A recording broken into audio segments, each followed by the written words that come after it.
గమనించాలి. దేవుడు వ్యక్తిగతంగా ప్రతి ఒక్కరికి కొంత సమయం ఇస్తారండి.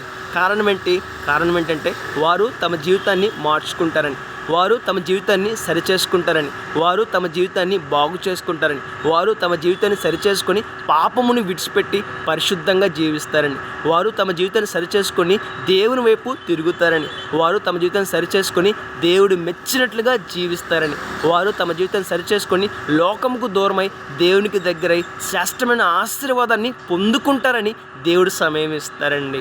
దేవుడు ఎంత సమయం ఇస్తారో అది దేవునికి మాత్రమే తెలుసు, ఇంకెవ్వరికి తెలియదండి. దేవుడు ఎంత సమయం ఇస్తారో దేవునికి మాత్రమే తెలుసు. కాబట్టి భయం కలిగి భక్తి కలిగి దేవుని ఇచ్చిన సమయాన్ని ఉపయోగించుకుందామండి. ఇదే రక్షణ దినం, ఇదే దేవుడిచ్చిన శ్రేష్టమైన సమయం అండి. ఎప్పుడు ముగిసిపోతుందో తెలియదు ఆ సమయం. కాబట్టి భయం కలిగి భక్తి కలిగి మన జీవితాన్ని మార్చుకోవడం మేలు కదా, మన జీవితాన్ని సరిచేసుకోవడం మేలు కదా. ఎందుకంటే మరణము సమీపించాక ఎంత ప్రయత్నించినా, ఎంత ఆలోచించినా, ఎంత బాధపడినా సరే మన జీవితాన్ని మార్చుకునే అవకాశం లేదండి. ఎప్పటి వరకు అవకాశం ఉంటుంది? మరణము ముందే ఉంటుంది.